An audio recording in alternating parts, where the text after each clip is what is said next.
Well, there is an interesting debate that popped up over the Stadium Series weekend. Should Shea Weber become the next Predator to have his number retired? There's some strong opinions on both sides of the argument, and it's a little bit of a complicated one. That's something we're going to tackle today. Plus, Preds haven't exactly been doing so hot over the past month, but they have a big week coming up and a big month ahead of the NHL trade deadline. What do they need to do to get back on track? That's topics we are going to be discussing today on the Locked On Predators podcast.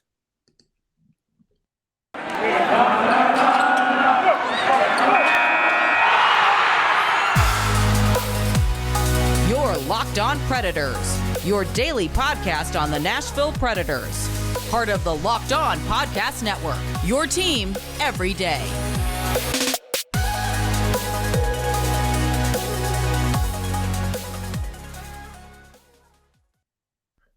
Thank you for making Locked On Predators your first listen of the day, everybody. I'm Nick Morgan. I'm a writer and editor at ontheforecheck.com, and I have a partner in crime.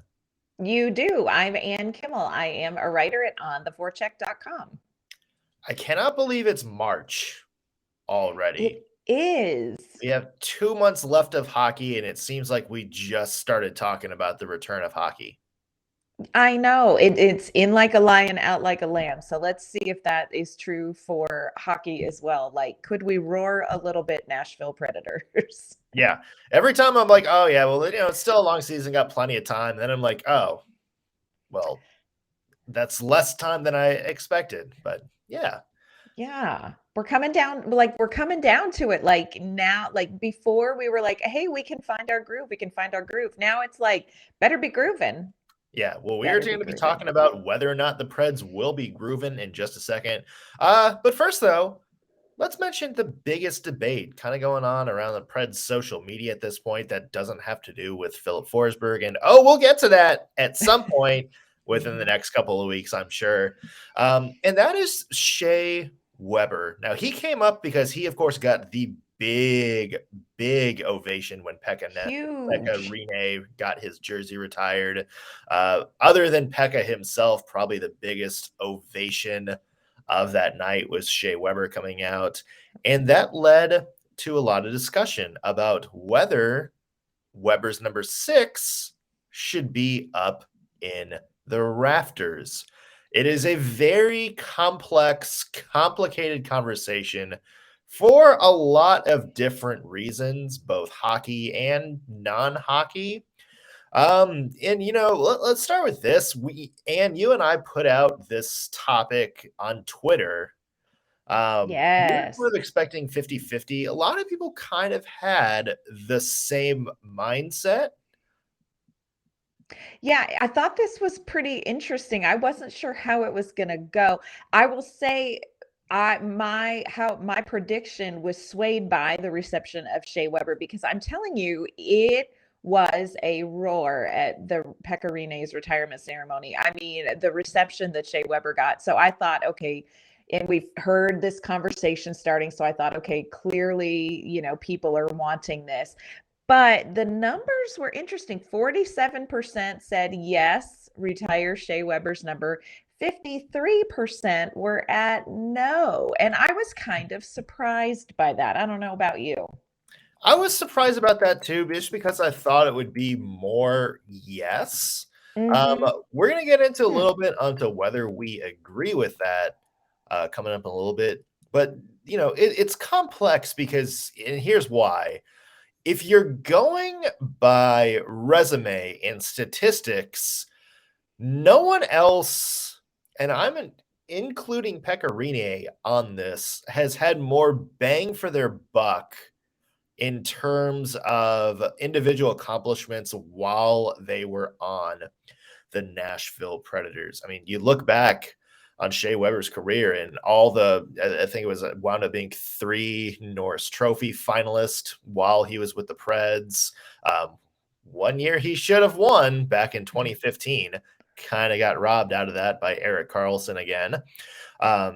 He's multiple All-Star games, still the only Nashville Predator to get on the NHL's end of year first All-Star team. So he just racks up all these accomplishments. Actually, I think Roman Josi during the lockout year wound up being the second guy to do that. But not even Pekka Rinne did that. But then you kind of get into sort of the complex stuff. And this is, including, well, he was traded. He didn't spend his entire career here. He wound up having a pretty significant amount of time with Montreal. And while, Rinne spent his entire career with them, obviously. But, you can argue when we go back and talk about Pekka Rinne and why his number was retired. And we kind of mentioned the same thing. It's like, he kind of grew up with a team. He came in during some lean years, and, a lot of times kind of individually willed the Predators into being good, into being playoffs where they had no business being in.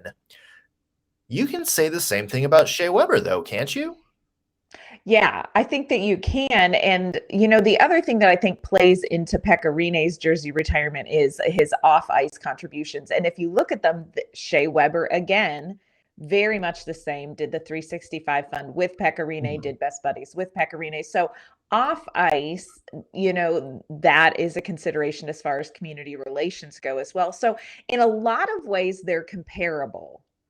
In some ways, maybe no. How important is it to you, Nick, that somebody plays their whole career in Nashville?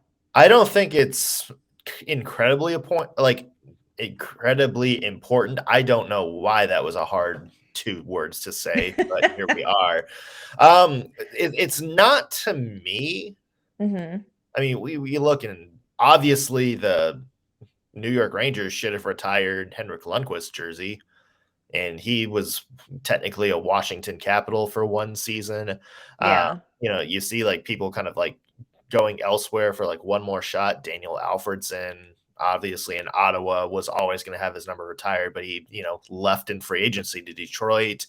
Mike Modano, another guy in Dallas, obviously was going to have his number retired, but, left via free agency. So that's not, a deal breaker for me, I guess I would say. I think the biggest thing about Shea Weber is the circumstances surrounding his contract discussions and the process which led us to this massive 14-year deal, which we're now potentially on the hook for. I think that's what works me. Like, certainly, like, if you're going just based on, he didn't play his entire career for the Preds, it's not like he voluntarily left in that instance. He was traded for PK Subban, obviously. True. But I think it's the stuff that happened, 6-7 years before that. That I think irks me, and I think that irks a lot of fans. The thing is, it's not uncomplicated. I think with Pekka Rinne, it's very uncomplicated. His relationship with management, his relationship, as far as the business side of things, his relationship with the fans, very uncomplicated. I think Shea Weber's relationship with the fans is uncomplicated. I think, across the board, I think Nashville Predators fans love and respect Shea Weber. But man, you get into relationship with the team, with the business side, with the management, and you're talking like days of our lives. I mean, it is not straightforward. And I think you're right. I think this is where things start to get a little sticky when you look at retiring Shea Weber's number.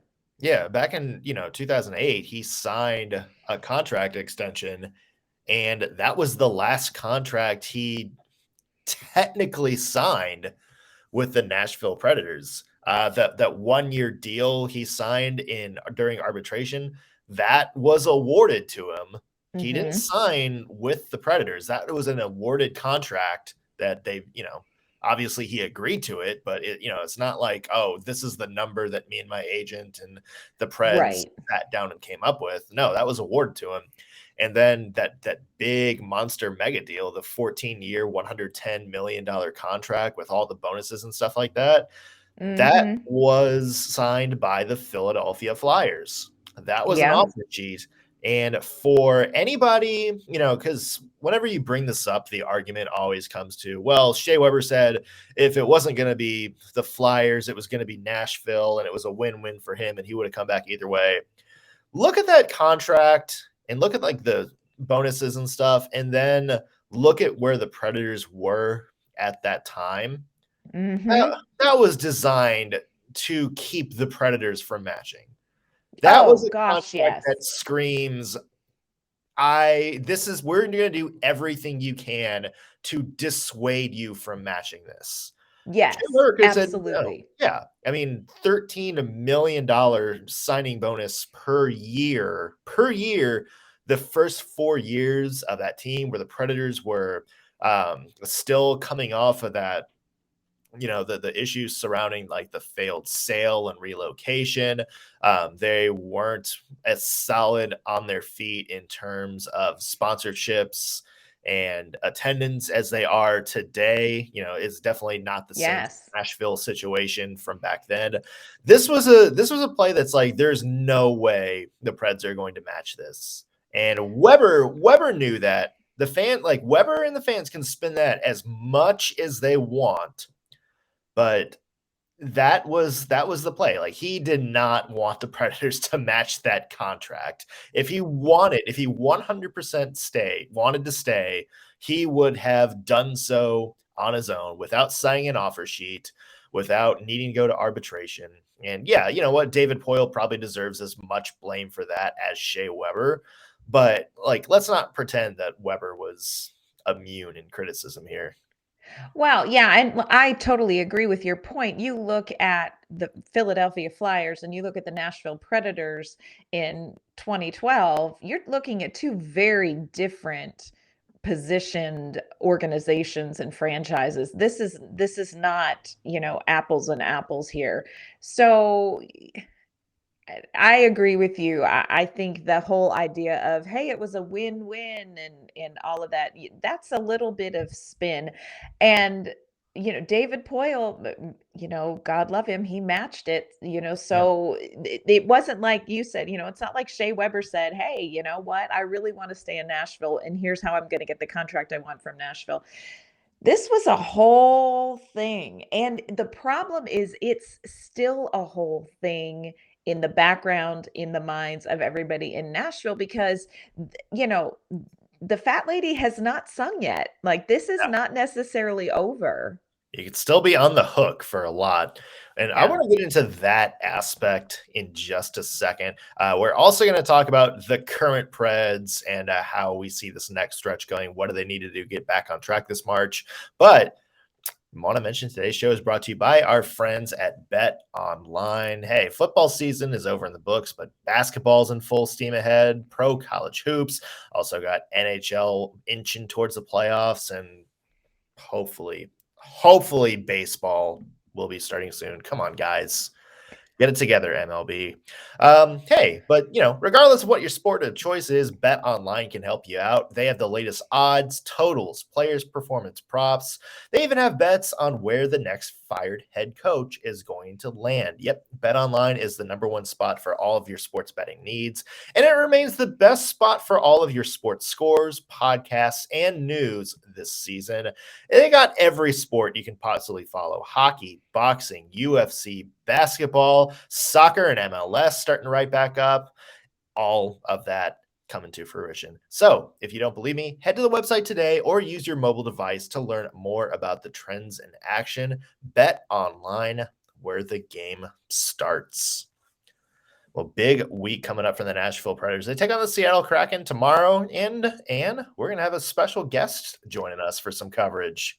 We are. I'm so excited. We are doing a crossover squad cast, although I prefer to call it a squid cast when we do it with the Seattle Kraken, with our good friend Erica Ayala, who is the host of Locked on Kraken. So we're going to talk all things Seattle, all things Nashville, and we're going to lay down our, maybe not a financial wager, but we're going to make some calls as to how the game is going to go. Do we need to call our friends at BetOnline and have you guys set something up?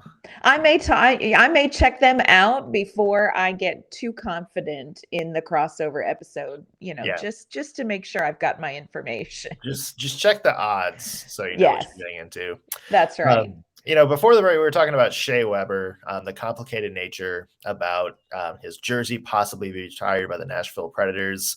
We're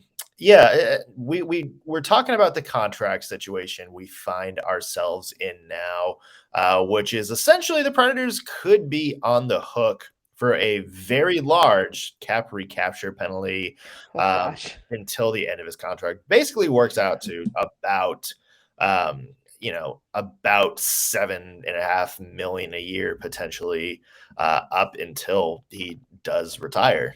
So Mm-hmm. that is going to potentially be an issue for the Nashville Predators to have to deal with. And, I want to look back at kind of when that was signed, because I think of everything that was kind of going on. And you have to think they had just lost Ryan Suter. They had just Mm-hmm. traded a lot of future assets to kind of go for it in 2012. And a big reason Ryan Suter left was because Shea Weber also wasn't really willing to commit to the Preds long term. That's something a lot of people kind of forgot about when Ryan Suter left. Also, is Yes. when they talked to Ryan Suter, when he kind of heard inklings from his camp, the talk was that he would have committed to Nashville if Shea Weber stayed, if like Shea Weber was set in stone. But Yes. then the same thing for Shea Weber came up, and Shea Weber didn't want to stay if Ryan Suter wasn't going to stay. And because of that kind of joint, we don't really know if this is going to be a long-term fit for us. That's when the contract situation with Shea Weber came out. Ryan Suter didn't exactly feel, like Weber was going to be there long-term or was going to be happy there long-term. So that's why he left for Minnesota. So, even though Shea Weber was captain, and even though, he had a lot of stuff going on, he was obviously great stuff in the community, great community leader. The fact that he didn't really step up and give a public vote of confidence to, like Nashville's my home. I Mm-hmm. want to stay I here. want to be here. I want to be here. I want to help build this team. I think that led to a lot of the problems you saw in the early to mid 2010s. Yes. Well, and I think, you know what, especially when it comes from your captain, you have to have that vote of confidence. You look at Roman Yossi, he's got a no trade, thing in his contract. Well, and there's something about knowing that your leadership is 100% committed and invested in the team. And man, if you don't have that, that's got to be a little bit unnerving. Not that that takes Ryan Suter off the hook, of course, but uh yeah, that's a whole thing. And it's funny to me because I remember when Shea Weber was traded for PK Subban and how shocked some people were. And I thought, why is everybody so surprised by this? Well, I think that was a little bit different at that time. We kind of were shocked. Really? I think we were. Well, at least I was. Yeah. Maybe just because we hadn't really heard like any of the whispers or rumors that Shea Weber was even going to be available, or that the Preds were kind of in the market for somebody like Subban. Yeah. But I will say this: I was not as torn up about Shea Weber leaving as I think other people were. Why not? Well, I mean, A, PK Subban comes in, but B, I didn't have that attachment. And I think it does have something to do for that whole contract situation. Mhm. Um, I was not as torn up as Yeah. other people were about him leaving. I'll say that. And I really didn't feel like as nostalgic or happy as other people did when he, came back to Nashville for the first time to play. Yeah. Yeah. I can understand that. I just think when it felt like there was so much under the surface and you can say that hockey, you have the on ice and you have the business side. But at some point, if things on the business side aren't going well, that undercurrent, I think, festers. And so, I wasn't surprised. And I'll be full disclosure, I adore PK Subban. And there are days I would trade my own 17-year-old to bring him back. So maybe my perspective is skewed, but I loved that. But yeah, I just feel like there's always been this complicated, not always, but I feel like for a long enough period of time, there's been a complicated relationship between Shea Weber and management. And, I think that will play into, although I don't think David Poile I don't think he has an invisible backpack of hockey grudges. Like, I feel like he's more mature than I am in That's something you would have. You have that. that's all me. That is all me. I am that petty. So I can see David Poile, if it really was something that the fans were clamoring for, would maybe go for a jersey retirement. But it's just, I'm telling you, it's so days of our lives, so complicated with Shea Weber. God love him. Well, and the fans do. We asked this on Twitter. So we just flat out asked on our Locked On Predators Twitter handle, should the Predators retire Shea Weber's jersey at some point? It's almost right down the middle. 47% yes, 53% no. Yeah. Yeah, there are big feelings about Shea Weber on both sides. I think everybody is appreciative to Shea Weber for what he did, on the ice and in the community. I think that there's no doubt about that. But I think, man, there is a complicated history here, and I think it's a little bit trickier to overlook. Just my take. Speaking of things that we need to overlook, Nick, we need to overlook some bad habits that the Nashville Predators have fallen into that they're going to need to snap out of. And we're going to talk about that coming up. We're going to talk about what do the Nashville Predators need to do to snap out of some of this, on ice funk that they've been in. And that's coming up. But first, want to talk to you about our friends at Rock Auto. With the ever increasing numbers of makes and models of cars on the road today, it's now impossible for your local chain auto parts store to stock all the parts that you need.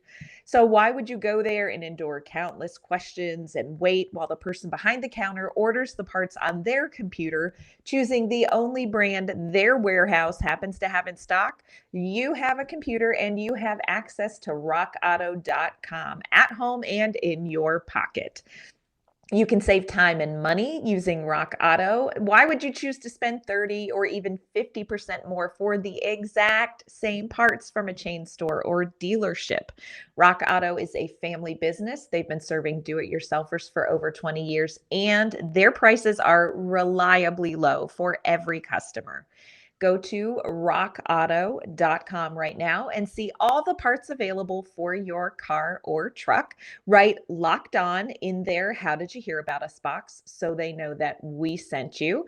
Amazing selection, reliably low prices, all the parts your car will ever need. rockauto.com. Yeah. Here's one last thing we'll say about the Shea Weber situation, Anne. I'm going to put you on the spot. I want to hear, do you think the Predators should retire Shea Weber's number? And do you think they will retire Shea Weber's number?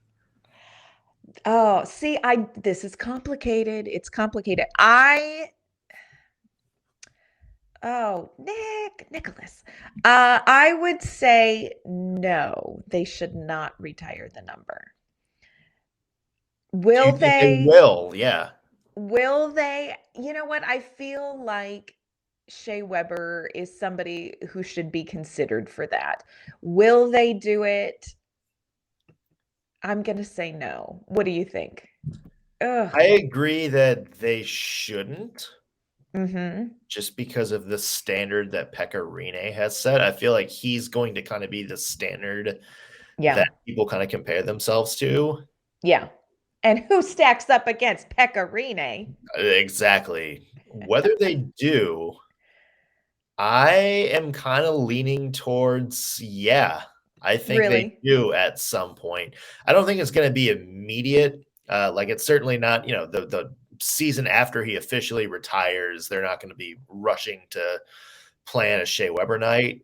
But Yeah. I could see, like let's say 6, 7, 8 years down the road, Mhm. I can see the Predators doing that. Clearly, they're very careful about the number 6 right now anyway. Yes. No Predator has worn it, including Phil Myers, who wore it during camp and then Yes. immediately dropped it after like 3 weeks without really any explanation as to why. Yeah. Because he talked to, when that came up the first time, he talked about how he was like doing it to honor family and how 6 had a special meaning towards him. And then very quietly, right before the season starts, he changed his number to 55. So clearly, either he didn't want to wear it, or the Preds said, look, we're going to be Maybe a little bit no. more careful about this. So clearly, the fact that they are sort of hanging on to 6, and, maybe it's not hard retired, but there's like some velvet rope around it, something like that. Yes. Um, that to me is maybe a sign that that's something they're at least considering right now. I think they do. I think they do at some point down the road. Mhm. Um, but that's probably a different conversation that comes up maybe after he retires. So we'll have Yeah. to see. I think time will heal a lot of things, and I think right now it's very hard to say yes because in so many ways Nashville, like, their story with Shea Weber is not over yet, and so I think it's a little bit difficult to say, time could heal, time could make a difference. I would agree with you. I could see maybe down the road. Yeah. Well, let's hope so. Because It's maybe a fun it'll be gig. nice to see. It's kind of fun. Who knows? Yeah, You know what's not fun, Anne, has been the last month or so of Nashville Predators hockey. correct. Predators 4-5-1 in their last 10. They have only won 2 games since the All-Star break ended, and that was back to back against Florida and Dallas. Neither one of those games were particularly smooth and silky as Mm-mm. you would want. And now the Predators find themselves in a tough spot moving forward because March is going to be a Oof. tricky month coming up. And it Yes. starts tomorrow night against the Seattle Kraken. Yeah, and you know what? It's easy to say, "Oh, okay, it's against the Seattle Kraken. They've struggled all season." I don't want to bring it up, but let's talk about the home opener. We will Well, forever be will forever be the franchise that gave them their first win. And so I'm not one for shame, but if it motivates, then so be it at this point in the season. Um, don't right now Nashville can't overlook any team, and this is a good opportunity for Nashville to clean up some things that they have not been able to clean up in games against teams that are going to capitalize on this. So this game, I think, is a really good opportunity for a reset for Nashville. I don't think it's necessarily a gimme game, only because, we've seen gimme games not go our way before, but I think Nashville is the better team. Um, but this is a really good chance, not just for 2 points, but it's a good chance for Nashville to kind of hit the reset button on some things for sure. Yeah, it's been kind of disappointing to see the Kraken struggle as much as they have this Yes. year. And I think going in, nobody was expecting them to be Vegas, just because they Mhm. were built in completely different ways. But I thought they had enough people that they could at least have a fun season, maybe push for the playoffs, but finish just outside. Like they clearly weren't as good as Vegas was. Philip Grubauer, man, like what happened there? Bless. I Like don't literally know. statistically the worst goalie in the league this season. That to And me that's is the biggest. shocking. Yeah, I mean, Yeah. considering how amazing he was last year, looked like a franchise goaltender, and it looked like a big steal when the Kraken got him to go up there. So it is surprising. It is surprising to see that Seattle hasn't done as well. But I think it's important to note there's still a very, very dangerous team. As we saw the second game of the season.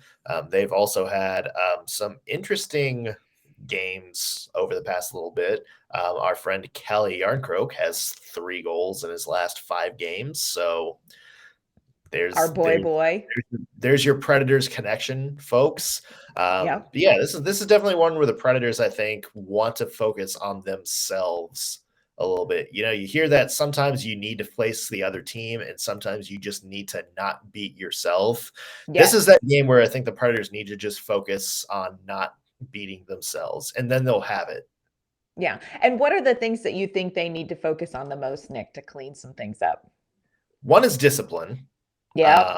That I think is a big one, obviously, because special teams, was not the sharpest against Tampa Bay, and B, we know penalties, especially kind of ticky-tack dumb penalties. Oh, gosh, the dumb ones. The Predators over the past couple of years.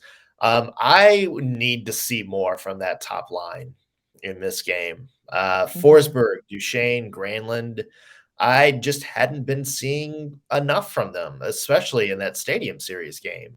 So that's, you're going against a kind of an iffy team.